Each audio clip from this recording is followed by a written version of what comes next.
Uganda's open and progressive refugee policy has made many humanitarian organizations and community-based organizations to come on board and undertake relevant responsibility in different sectors. And one of those notable organizations is the Global Rehabilitation and Transformation Response, a local community-based organization, a non-profitable and non-governmental organization that is aimed at transforming communities through providing service allied with the sustainable development goals to support the underprivileged individuals and groups irrespective of their age, race, nationality, political affiliation, socioeconomic status, or religious belief. 2 years ago, Grtr received funds worth $40,000, equivalent to 144 million Ugandan shillings, from Children's Right and Violence Prevention Fund to equip the youth between the age of 15 to 25 years of age with hands-on skill in different courses. Lugala Hilary is the technical advisor with Grtr.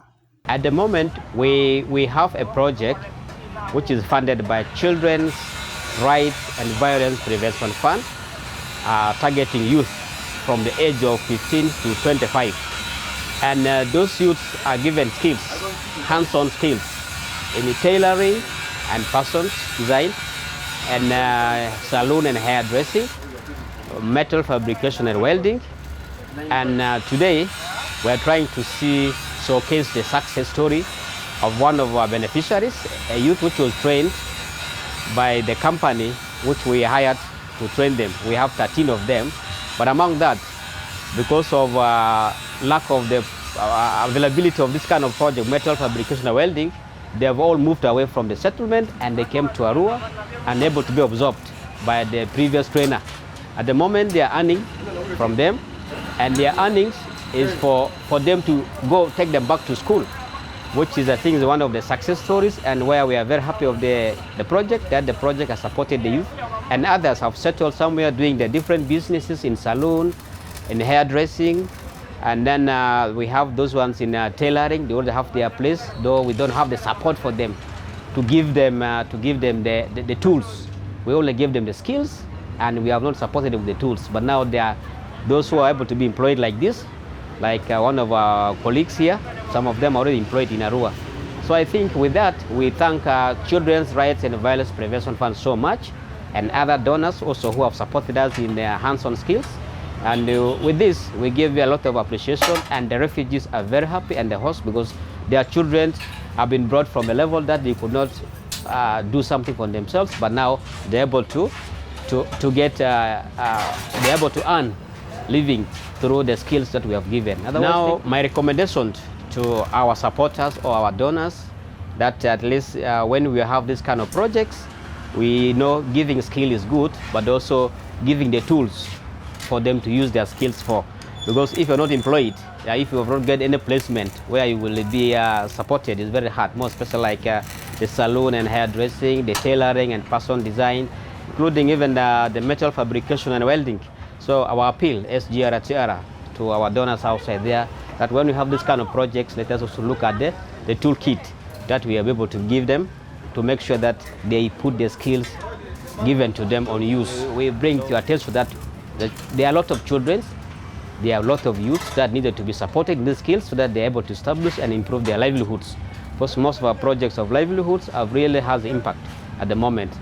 We thank our donors so much, and those who have contributed this support.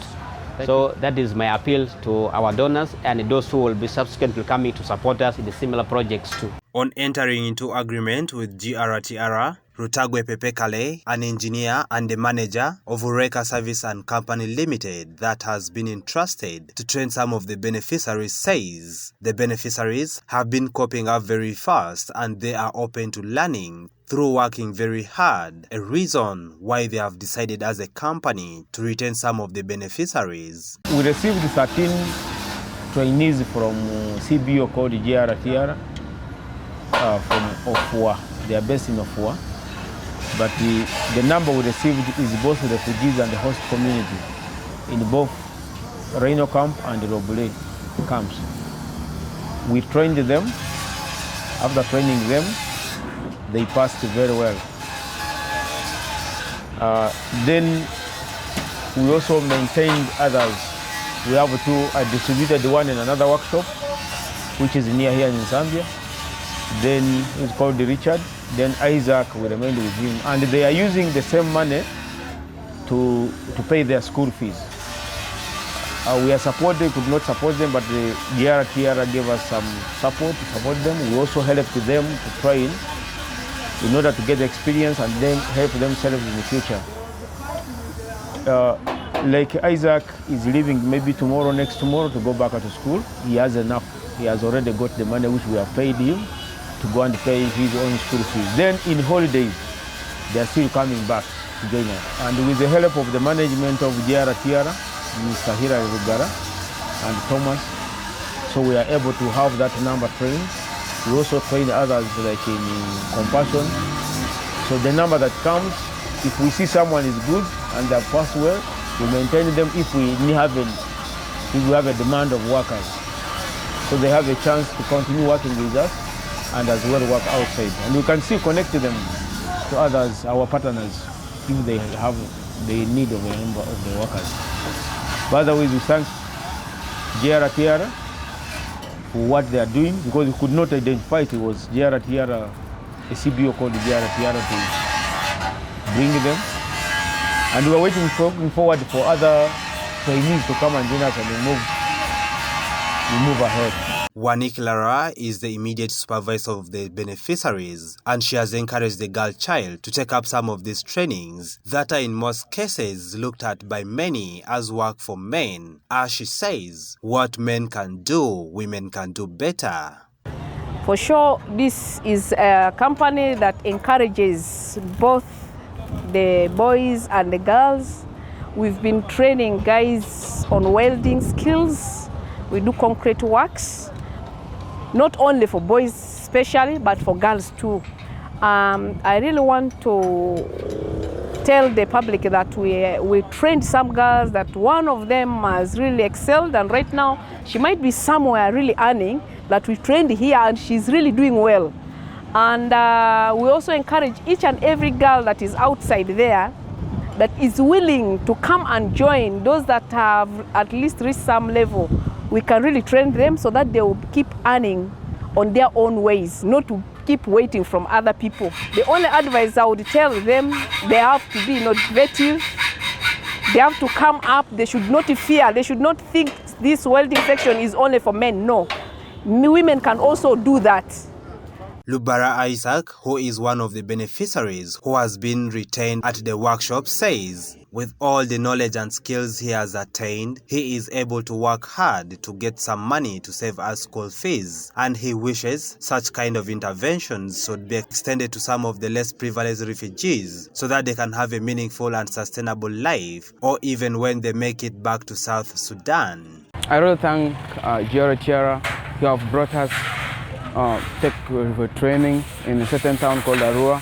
I'm here right now, and it is just a grace for Grtr to bring me here, because long ago I've been suffering a lot, and even I'm a student who is in school and there is no one who is helping me through my education. And during the time when COVID-19 fall, COVID-19 all over Uganda, and we are staying home, I really thank that also during that time I am not idle. In that time Grtr gave us that opportunity to come to get a skill of welding. So I really thank that organization, because that CBO, because they have really made my life to be changed. In that time I really suffering in my education. There is no one who is who is helping me through my studies, and since I get that knowledge, since I get that skills, I can be able to get much more money that can push me through my education. Uganda is one of the countries hosting the biggest number of refugees in the world, with an estimated 1.4 million refugees, with the majority from South Sudan and Democratic Republic of Congo.